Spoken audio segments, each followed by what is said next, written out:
You know who doesn't give up their guns and there's never a discussion about it? Why don't you all lead from the front? Rich people don't give up their guns. Cori Bush and her private security of $200K a year. I'm going to make sure I have security because I know I have had attempts on my life and I have too much work to do. There are too many people that need help right now for me to allow that. So if I end up spending $200,000, if I spend $10 more on it, you know what? I get to be here to do the work. So suck it up, and defunding the police has to happen. We need to defund the police and put that money into social safety net. She's not giving up her guns. Patrice Culler and her white security guard. I was just looking to speak to whoever is at this property because it's listed as the Black Lives Matter property. Thank you, sir. Have a great day. They ain't giving up their guns. Criminals bringing drugs across the border. They ain't giving up their guns. Gangs in the inner city, they aren't giving up their guns. Recently, Jack Posobiec got hemmed up in Davos covering the World Economic Forum. They were packing. Do you know what guns the police that have the badge of the World Economic Forum were packing? I've been told by Jack Posobiec and others it's an MP5 submachine gun. They don't play games. Steve Kerr reminds me of Adam Kinzinger. He kind of looks like him a little bit too, but in his positions and the way he acts, he kind of reminds me of Adam Kinzinger. He went on this unhinged rant after the tragedy in Texas on Tuesday.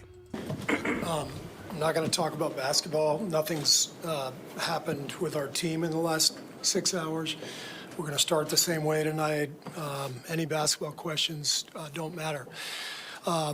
Since we left shoot-around, 14 children were killed 400 miles from here, and a teacher.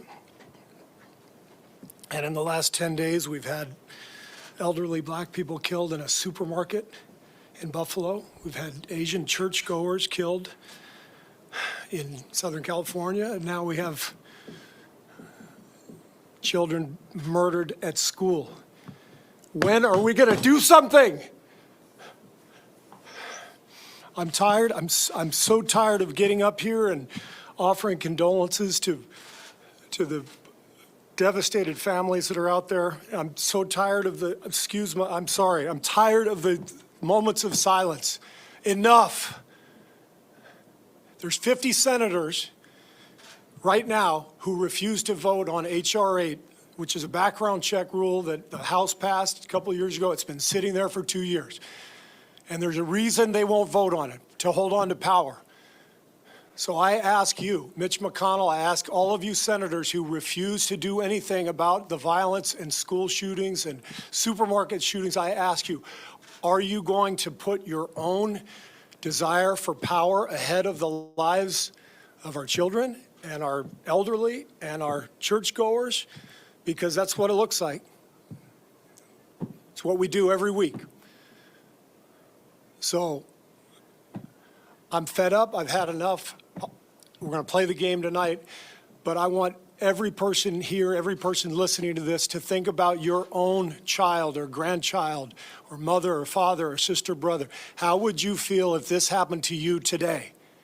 We can't get numb to this. We can't sit here and just read about it and go, well, let's have a moment of silence. Yeah, go Dubs, you know. Come on, Mavs, let's go. That's what we're going to do. We're going to go play a basketball game. And 50 senators in Washington are going to hold us hostage. Do you realize that 90% of Americans, regardless of political party, want background check, universal background check? 90% of us, we are being held hostage by 50 senators in Washington who refuse to even put it to a vote, despite what we, the American people, want. They won't vote on it because they want to hold on to their own power. It's pathetic. I've had enough. Bruh, it's okay to be emotional, but this is not the state that policy can thrive in. We can't even don't talk about the senators right now. You're not even calm. I don't blame you just because I'm not as emotional, and I'm not saying that's a positive thing. I think it's good Steve Kerr and many other people are more in touch with their emotions, but when you listen to him, He immediately goes to race. Elderly black people killed in a supermarket. We've had Asian churchgoers killed. Black people, Asian people. And it doesn't matter what race these people are who died. It's irrelevant. Then he immediately rushes to the government to solve it. So I ask you, Mitch McConnell, I ask all of you senators. The government's going to solve everything for us, huh, Steve? Immediately goes to Republicans being the problem. And then going to that appeal of emotion. That's typically how the left does it. This is the legacy of Black Lives Matter. And in a way, in my opinion, that after that, remember, it was kind of like, let's come together more.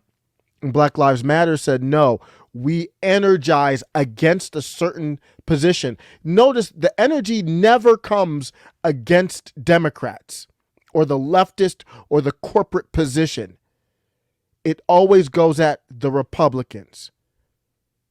That's where MAGA is. So that's why now the gun debate has always gone towards Republican, but it's never gone to this energy, this unhinged energy. People are driven by stories, and especially leftists, but anyone are driven by stories. And the stories that are told, these sad stories of these terrible shootings, these horrible mass shootings, they drive emotions to react and to act out with fear and anger. I think it was our rational brain that makes decisions. Now we know it's emotion driving decisions, and we rationalize the decision afterwards. This is what the left does, emotions and stories. That's why Steve Kerr said, think of it if it was your family. But I want every person here, every person listening to this, to think about your own child or grandchild. He's trying to get you to run to the government for help. It's unhinged fear and anger. It leads to bad takes, bad policy. After all that, the fear and anger is gone, and you've got the bad takes, the bad policy, or even they're still trying to politic for bad policy. They do mental gymnastics to justify the ridiculous position that was spawned out of fear and anger. It's okay to let the emotions out, but the policy has to be evidence-based. It has to be logical. This emotion, that's why your dumbass gave money to Black Lives Matter Global. I'm not talking about Steve in general, but people who did. And it's okay. I've been suckered by stuff before too. We have to acknowledge that you've been suckered, though, after it's clearly you've been suckered. Clearly shown. That's why your dumbass gave money to Black Lives Matter Global Network. That's why you see these dumbass, and we just have to be real. These dumbass white people talking about my privilege and my white supremacy, and dumbass people of all different shades and shapes and ages buying into it. It's because they want the pain to be gone. This fear and anger that you saw in Steve Kerr, they want it to go away. They want the guilt, the shame, the pain. And it's like, I'm going to subscribe to this, and this power will make it go away. The government will make it go away. It was hard for us to get to this point where I agree with Steve Kerr that we have failed. We just don't agree on what the issue is to begin with. There's not an easy authoritarian way out of every single problem. The government is not God. Laws are not magic spells that make evil go away. Nobody should be giving up their guns, not law-abiding citizens. That's America. We aren't China. We aren't Australia. We are not any other random country. If that's where you're starting, it's a non-starter. It's over. We don't need to even go deeper into the discussion. If you want to have some wackadoo state, make wackadoo laws at a state level that you could argue is unconstitutional, but whatever. If you want to do that at the state level, I'm actually all for that. Just like I talked about abortion, it's not even about the abortion or not. I'm like, power should be, more and more power should be with the state. So if you want to be in California and California to have these restrictive laws, go ahead and do you, California. Here's a headline. Park Police Union, this is San Francisco. Visitors to San Francisco's Ocean Beach dangerously vulnerable to crime.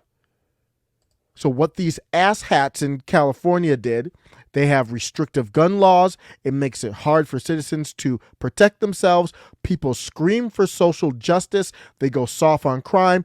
Then now the police warn you that you are dangerously vulnerable. That's pretty much saying don't go to Ocean Beach, right? They're basically saying if you go and you get got, we told you were going to get got. Dems want to supersede, Dems like Steve Kerr want to supersede the Constitution, the Second Amendment, and state rights and force these destructive policies on the entire country because they want to eliminate their anger, fear, and pain. I don't think the system works. When are we going to do something? How would you have it work? We need a system where the politicians sit down and discuss the problem, agree what's in the best interest of all the people, and then do it. That's exactly what we do. The trouble is that people don't always agree. There's 50 senators right now who refuse to vote on H.R. 8. Well, then they should be made to. By whom? Who's gonna make them? I don't know. Someone. You? Of course not me. But someone. Someone wise. Sounds an awful lot like a dictatorship to me. Well, if it works. Enough. You know who doesn't give up their guns and there's never a discussion about it? Why don't you all lead from the front? Rich people don't give up their guns. Cori Bush and her private security of $200K a year. I'm going to make sure I have security because I know I have had attempts on my life and I have too much work to do. There are too many people that need help right now for me to allow that. So if I end up spending $200,000, if I spend 10 more dollars on it, you know what? I get to be here to do the work. So suck it up, and defunding the police has to happen. We need to defund the police and put that money into social safety net. She's not giving up her guns. Patrice Culler and her white security guard. I was just looking to speak to whoever is at this property because it's listed as the Black Lives Matter property. Thank you, sir. Have a great day. They ain't giving up their guns. Criminals bringing drugs across the border. They ain't giving up their guns. Gangs in the inner city. They aren't giving up their guns. Recently, Jack Posobiec got hemmed up in Davos covering the World Economic Forum. They were packing. Do you know what guns the police that have the badge of the World Economic Forum were packing? I've been told by Jack Posobiec and others it's an MP5 submachine gun. They don't play games. When you look at who has to sacrifice, they talk about the climate doth warmeth, and it's changing, is their take. Yeah, it could be. They claim it's man-made. They say you might have to make sacrifices. Well, why aren't they eating cicadas? Why aren't they eating insects? What's the meal that they have at the WEF? Why are they taking planes everywhere? Why do they have homes on the seashore, the seaside, mansions? We get into this conversation where everything is disingenuous and there's no context as usual. NPR tweets, the U.S. has the 32nd highest rate of deaths from gun violence in the world, 3.96 deaths per 100,000 people in 2019. That was more than 8 times as high as the rate in Canada, which had 0.47 deaths per 100,000 people. I asked the question, what percentage of that were people unliving themselves? And that actually was already taken out of there. I'll get to that. And then I said, what percentage of that is with an illegally obtained weapon? They don't take really good stats on the illegally obtained weapon part. On the part about unliving themselves, why are we taking that out of the equation? Why do we take, when we look at if the problem is guns, that's where we're having an issue.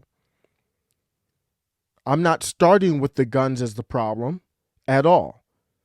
And so they are starting with the issue with being guns. So if the problem is with guns, let's look at the statistics for guns. And we look at it and we see that firearm unlivings are much more uncommon than mass shootings. Every year, this is an article from 2021, every year Every year, homicides, one person killing another, make up about 35% of gun deaths. More than 60% of gun deaths are people unliving themselves. So let's start there. The reason why they don't want to start there is because if you start there, then you know the problem can't start with guns. The president gets armed guards. You don't want our kids to get armed guards at school? School board meetings.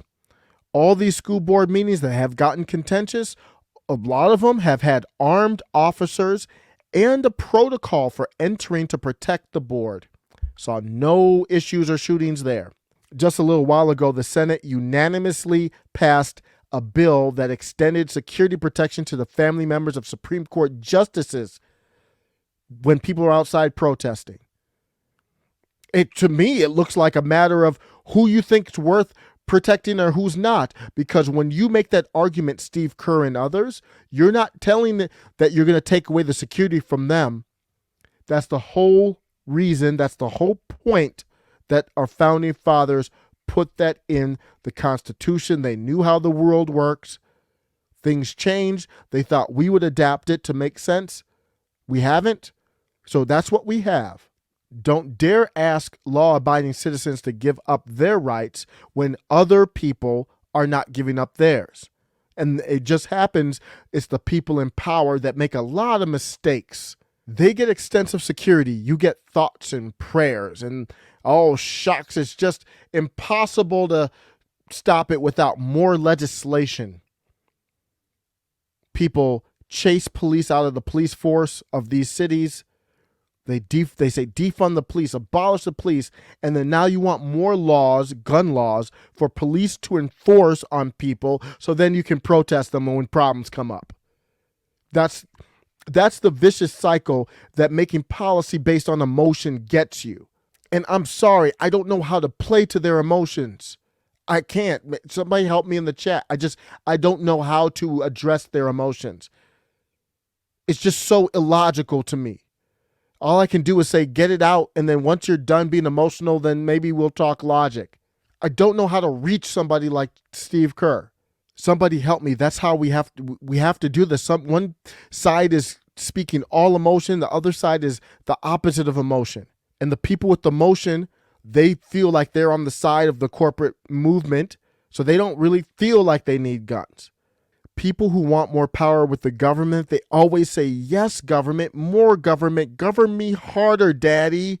They want legislation. They want more laws. All these things will save us magically. The government is God to them. But I'm going to end on a thread. Nothing is more powerful than the culture we create and set for ourselves. That's what we need to invest in. It's not a law. It's not a right or wrong, but we have to start looking at what we value. And the government doesn't do that. That's why many people say you got to believe in a higher power.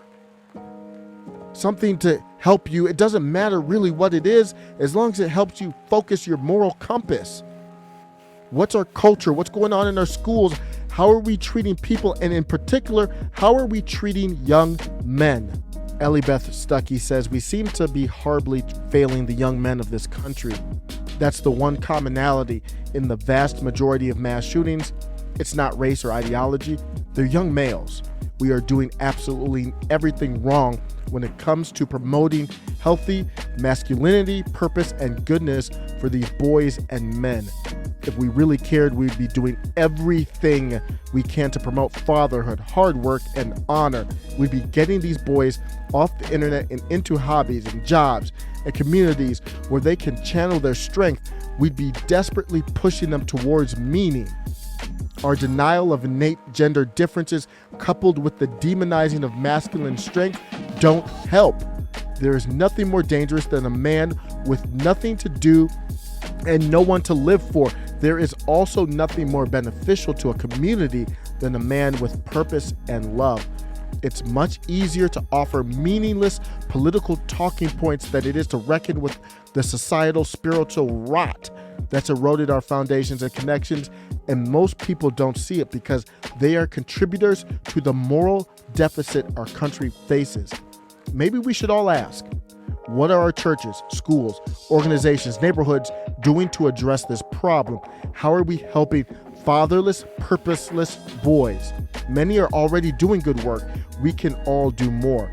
There truly has to be a moral revolution, a radical recalibration of our values, a great awakening for anything to change, impossible without the grace of God and a whole lot of effort on our part. Let me know what you think. Take care.